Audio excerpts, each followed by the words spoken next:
Okay, we have a little jam session going right now.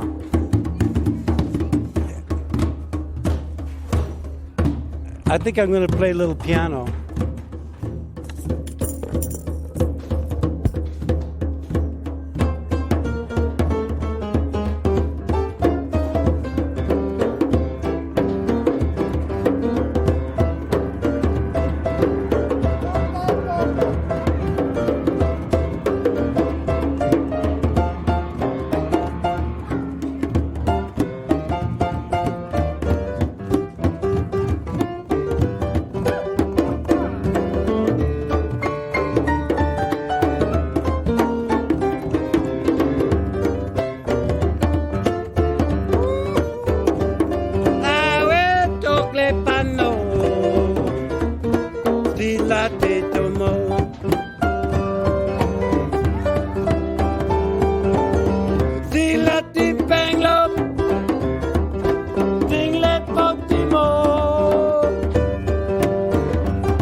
Lo patimo,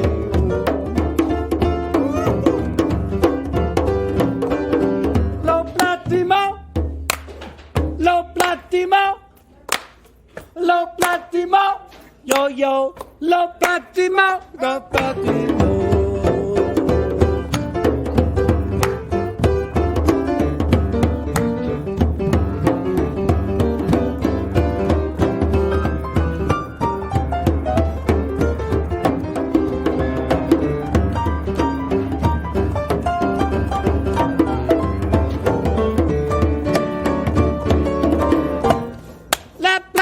Platimo,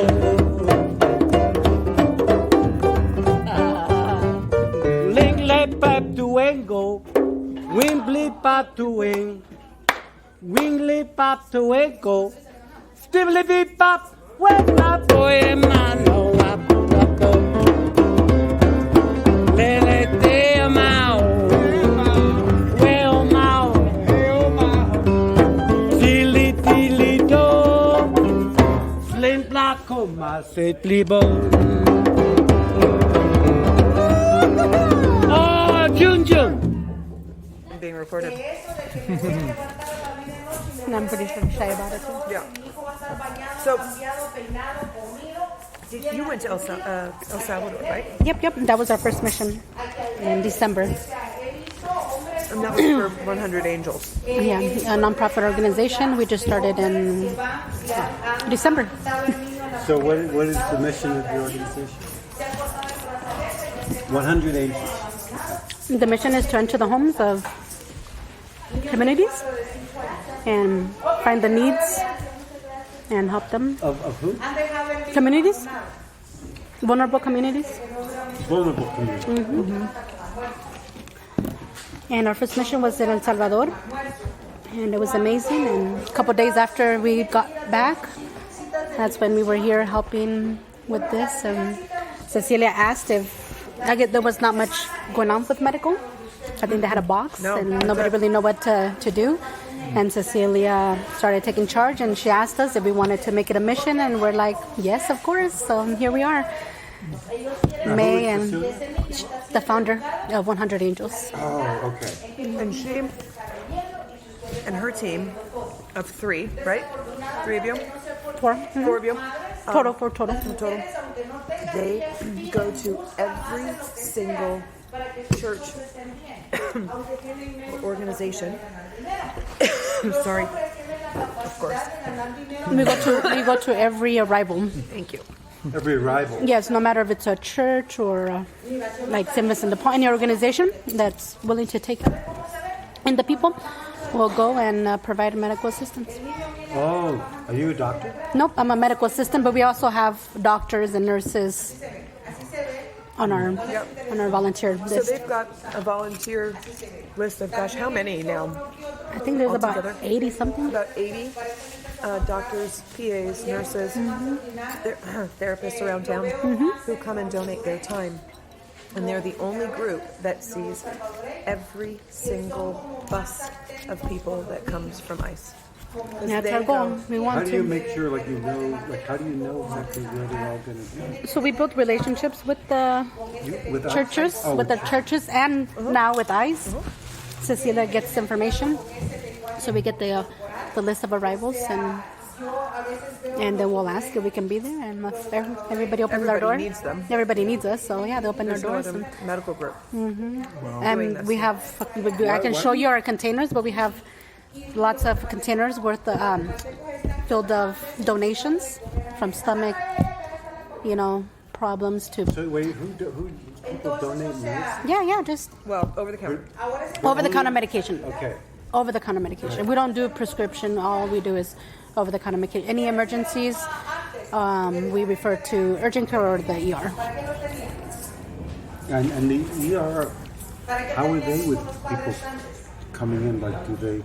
Because it's difficult for anyone to go to the ER, but if you don't have that many resources. I never personally took somebody myself because we let the church take care of that. We just let them know of the concern. But I have though. But we have, and they take them in. They don't turn them away or anything. No, the hospital won't turn them away. Yeah. Right. They do call you after. Like when I took this young girl to the hospital, they kept calling me for payment, and I had to just say, finally, listen, put me through to your manager. I'm a volunteer. This was a girl that was from the bus station. I don't have anything for you. I just asked you to care for her. You did. I don't know who she is. I don't know where she went. And they said, don't worry. We have donors for this very reason. No, I didn't. That was after 25 calls, but I eventually got that. Yeah. Yeah. That's the thing, is like, you have to really dig deep all the time. It's like nothing is easy. No, it's not. Exactly. So, how did you pick El Salvador in particular? That was Cecilia. She volunteered with another organization last March, and she went as a translator, and she wanted to help more, and she wanted to be a part of it more, and they kind of said, well, we really don't need the help, and she's like, well, I want to keep doing this, so I'm gonna get my license and get, I don't know what she had to get through to get her 501c to get a nonprofit organization. Yeah, she went and she did it, and here she is with her nonprofit And are organization. you're a volunteer? Yeah, I'm staff. I'm CEO 100 Angels. So somebody is raising enough funds so that people can get paid? No. She's working on it, but no, everything comes out of her We're pocket. always trying. Same always with trying. you? Well, But what is your organization? yeah. I'm All Hands AZ. And All Hands AZ is, I manage the sites. So when a church says we're going See, I'm getting to... all excited. I know it. Get you another one of those. So This stuff really gets me going. it's awesome.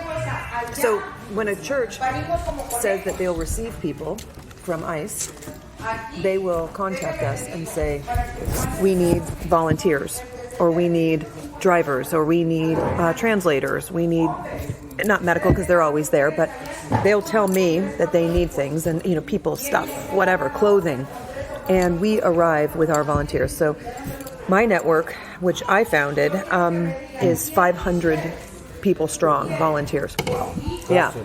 It's actually more than that. It's like, last I counted, it was like 560 something or 570 something. Yeah.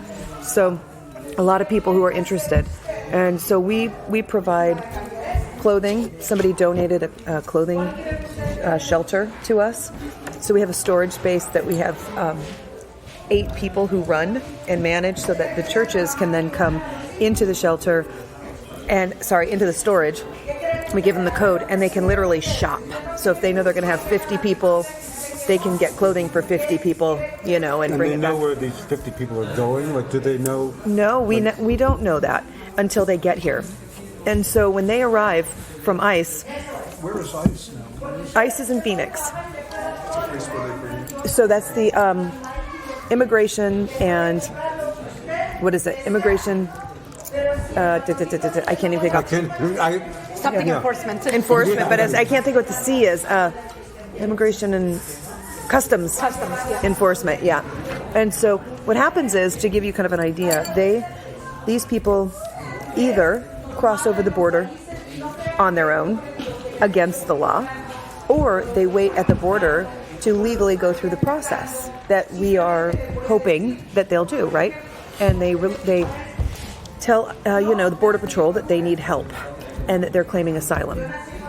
Are you okay there? Yeah. Yep. Okay. And so what happens is they'll get taken into custody by Border Patrol. They're usually there for 3 to 5 days. And then Border Patrol, while they're there, is vetting them. So they're making sure they're not criminals, making sure they're not wanted, making sure they have a sponsor in the country. Because if they don't have a sponsor in the country, they cannot stay. They also have to be a family unit. So you must have children that you're fleeing your country of origin with. That sponsor part, that's not legal. They don't have to be a refugee. That's a very good point. Status. That is part of their rule, but I'll tell you that I don't know enough about that, but I can tell you that is part of their policy. They have to have someone. Now, these people, when they're in Border Patrol custody, they are there for 3 to 5 days. You should only be 3, but it's sometimes longer depending on their capacity. And so then they're sent up to ICE here in Phoenix. So they're in Yuma with Border Patrol, then they're brought up to Phoenix. And they're only with ICE for about 18 to 24 hours. I'm Teresa Johnson. You called me, and I wanted to meet you and say I'm leaving now. But thanks for calling. Thank you. Glad to come back whenever there's a need. We I did get to use some Spanish. I'm Barb. You haven't. I was That's one of my motives. Great. To learn a little Spanish. Spanish? You learn Spanish? Yeah. Okay. So, do you need help with what you're doing? Is Spanish your first language? No, it was. My mom was born here, but I was raised with my grandmother as a baby. So she didn't speak English, so my first language was Spanish, and then I had to learn English in school. But then I forgot Spanish because I didn't speak it for many years after she passed. And then But I'm learning it here. That's really interesting and cool of you. Yeah, because my family all speak English. Yeah. Thank you, honey. But for this work Right that you're there, doing, you really need It's to. improving, yeah. Yeah. Oh, yes. I'll take a Lorna Doone all day. Those are the best. Not right now, thank you. So, I'm eating, and I need coffee with my cookie. oh, you're one of those. So, when ICE gets them, I just wanted to point this out because a lot of people are always curious about the process. ICE puts an ankle bracelet on one member of the family, and that's the compromise. I was furious about that when I saw it the first time. I thought it was so inhumane, and how could they do this? But the compromise is they are being allowed in, and they are now documented immigrants. But they now are what? They are now documented immigrants. So they don't keep that ankle bracelet on forever, but they keep it on until they get to their first appointment, which is within 10 days of them being released to us. So wait, when they're wearing the bracelet, they're considered documented? Well, the whole time they are, but yes. So that they don't run off between now and their first ICE... Okay, documented, okay. Their in first that court sense, case. Right, okay. Right. That's it. 100% legal. In 10 days. So the reason that this is happening is because our courts on the borders, that normally immigration courts usually handle all of this. They're so bogged down with this many people crossing that instead of keeping them here in custody and having them see a judge immediately, they don't have that timing down. And so the Flores law says they have to release children within 3 days. If they're over capacity, they have 5 days. Well, the courts are so bogged down they couldn't get to a court hearing within 3 to 5 days. So they send them to us. And then what we do over there is we call their sponsors. And we get their sponsors to pay for their tickets. And once they get their tickets paid for, we have a whole system of drivers, translators. We give them track phones. We make sure they're clothed. We bring showers in the back. I don't know if you saw we have traveling showers that we bring. What else? Really? Do we do? Wait, you bring traveling showers? Yeah. Like different churches? And are there other places you bring them to besides churches? Well, in theory, yes. but it's the churches that have stepped up. We have not had the Jewish community. They have stepped up big time, but they have not stepped up in terms of a space. That is not where they want to be on the front line. They've had enough, horrible things happening to the Jewish community over the last couple of years, the anti-Semitism and all anti-Semitism. And so they are not on the front, but they supply a lot of what you see here and all the donations and all the support. So in theory, we would go anywhere with it, but it does seem to be churches or we've been to a couple of an organization a couple of times that was actually a ballroom where people get married. And so it was big enough. We took them in and, so we're going to lose. Thank you. So, so when we finally get them on their way to the bus or the airport, they have 10 days until their appointment. When they get to that court appointment to claim asylum, they will then get that bracelet taken off. So it's because they're now in the system. So if they are accepted as asylum cases, they still have years ahead of them. But if their plea is accepted, they will stay and they get the bracelet taken off and they start getting visited weekly, bi-weekly in different ways by their representative, their government representative. If they are not accepted, they are sent back to their country of origin. So, and they could be, people are going all over the country, right? Like, and I was told that some places, because the process is so much slower, that it's actually advantageous because they're hoping to have policy change.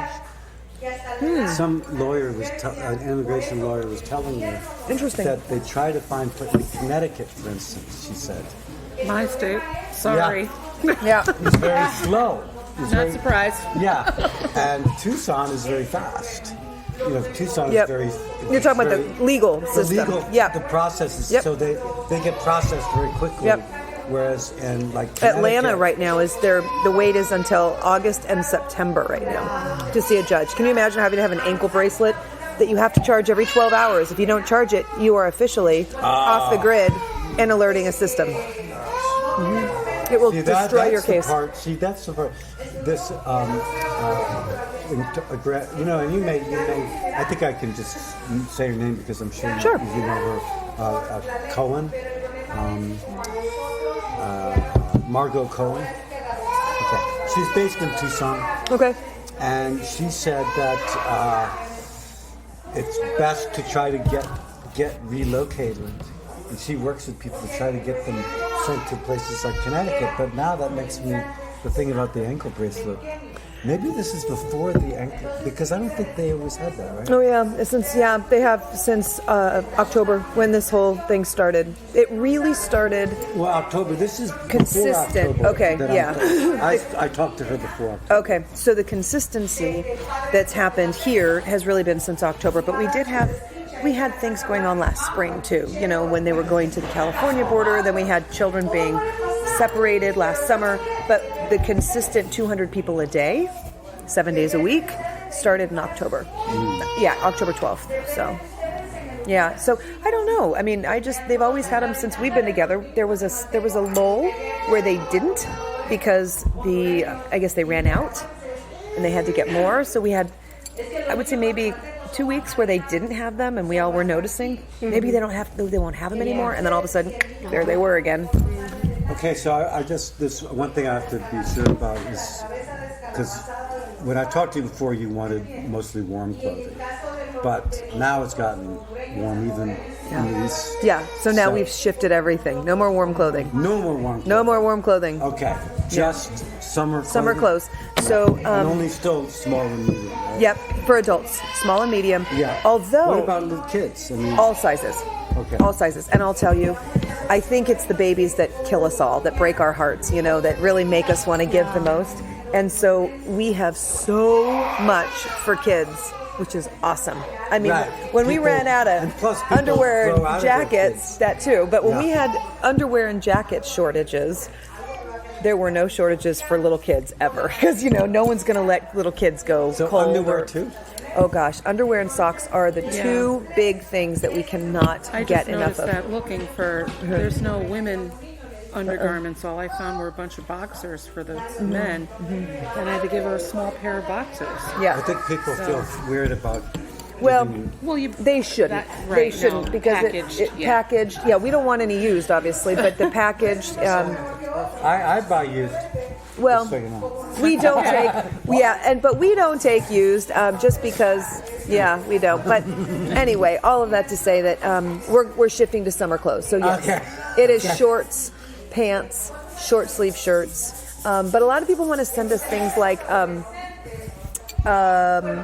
What am I trying to say? Like dresses and heels and purses. Actually, I saw and, a couple of heels, not heels, but they look like kind of dresses. Yeah, no, we just don't. We have to redonate a lot of what we get. I mean, easily over half has to be redonated into the community. Yeah, because Americans are large people, and a lot of people. I mean, if I can be totally honest, and this is not judgy, but it's funny when you're working in the donation center that you see jock straps, cleats, costumes, prom dresses. Right, people are just getting rid of their stuff. They're just getting rid of. Oh yeah, we've gotten pots and pans. These people only need these clothes for their trip to family. It's just one. It's one outfit, one clean outfit for their flight. That's what they need clothes for. So people sending us these things, it's so funny. But we don't want to dissuade people. Piece of information. That's really what it's for. It's one, so that people have something to wear for the flight. Yeah. Because they come, they have clothing, but it's the wrong season. No. They come with the clothes on their back. That's it. Yeah. And so they've been often walking in that for weeks. Right. And so that means no shower. They certainly haven't had a bed. They haven't washed their clothes. They have been walking in the elements. So mud, dirt, water, rain, in the same pair of shoes and underwear and all of that. So we provide them a new, clean outfit. So that, and I say new, it's donated, so it's secondhand, but we provide them a clean outfit, top to bottom, so that they have something clean, something, that we're trying to help them, feel like a person again. Yeah, because feel like they belong in this country. And they've gone through a really hard journey, and we don't have washing machines to wash everyone's clothes here, so the best option is to give them something new, so that, remember, we can get them on their way to the airport that day. So this is a big, fast turnaround that we do here. So we started. Oh no, they're here usually about 16 hours. That's it.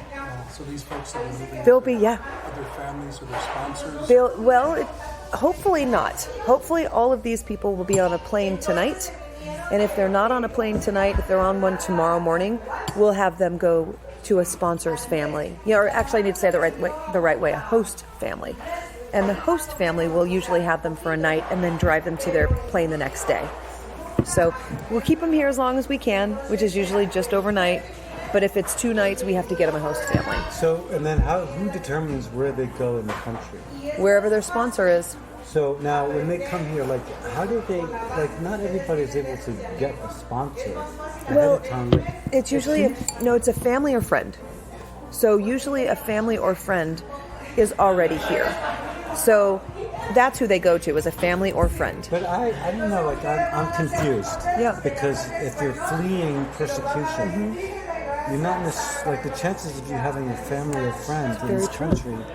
But someone does. Someone does. So it doesn't have to be your blood relation, but it can be a friend of an aunt, a friend of a neighbor who already is in America and who has agreed, because remember, Border Patrol calls them within the first day that they're there, 2 days, saying, you are going to be legally responsible. You are their sponsor. You're going to have to pay for their travel, and they're going to have to live with you until they start this process with their immigration status. Do people sign up to be sponsors? No. To say hey, I will sponsor somebody. No, okay. It costs $1,000, right, to buy a flight across the country on the day of travel, right? Then you have to be the person who feeds them, clothes them, sustains them. People aren't going to just sign up for that for nothing, right? And so it's usually someone that they know or someone that their family knows, you know. Oh, wow. Yeah. Finding people with those resources, that's interesting. I mean, it's good they can, but Yeah. I honestly did not know that they had to have that. Oh, yeah. Because 100%. that seems to me to go against the whole concept of asylum.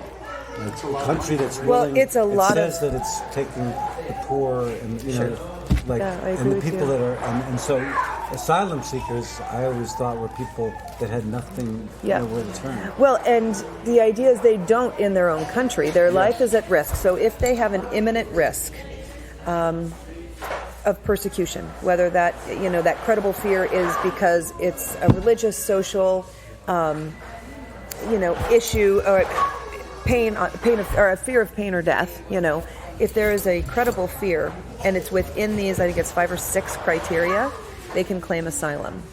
Incidentally, spousal so then abuse. you don't need a sponsor. No. Oh, okay. You have to. Okay. So you might not be able to turn back to where you've come from, but you still have to have someone here that will be your sponsor so that we know where you, or I guess the government knows where you are.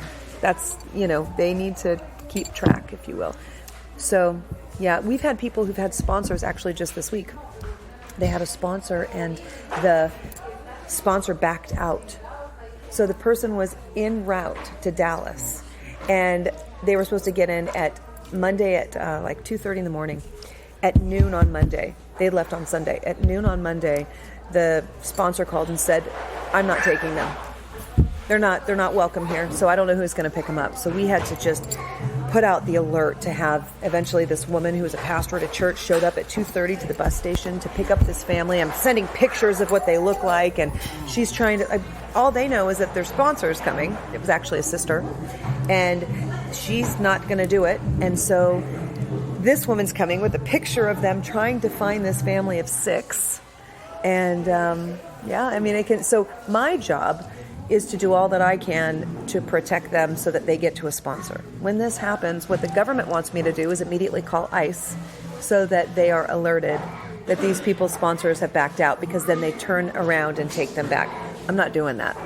So we do every single thing we can, even if it means finding a church that will take them in for a short period of time, and it's sanctuary. Just take them until they get to the, we'll figure the rest out. There are organizations all over the country that will help people get settled, get jobs, get maybe under the table. It may not exactly look like it might look for you and I, but clothing, school, jobs, legal assistance. So there are networks all over this country. Could you help me, put me in touch with places that I could go on my tour that are, similar to this? Are you talking about around the country? No. Yeah. I mean, I wouldn't even know.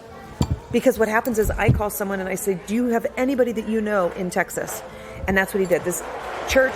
So you just randomly called? I called a guy that I know is a part of an asylum network who's been doing this for a long time, who had what am I trying to say? A church that takes in refugees in Dallas.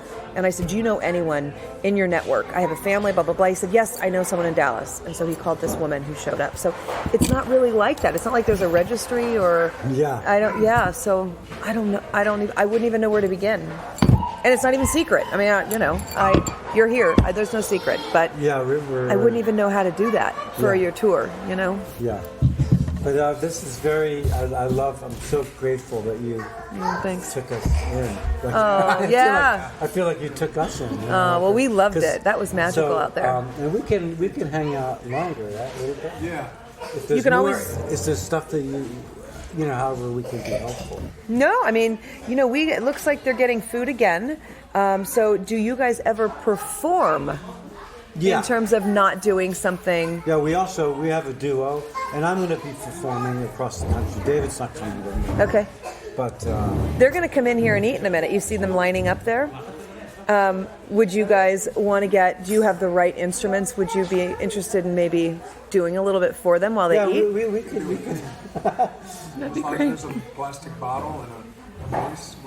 Well, Got the piano. I got the piano. We could wheel the piano. We'd have to think about. Yeah, we could think of some songs. That'd be awesome. It would be awesome. Yeah. Okay. So let's do it. Let's do it. Okay, I'm gonna turn this off because I think Take your plate, David. I think we got what we need. Thank you. Oh, you're welcome. Thank you.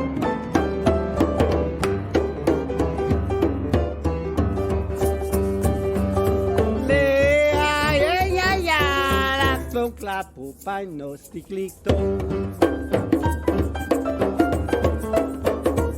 Ea papa tomara, la tifacudo, la tifacubeno peto, ea ya ya yo.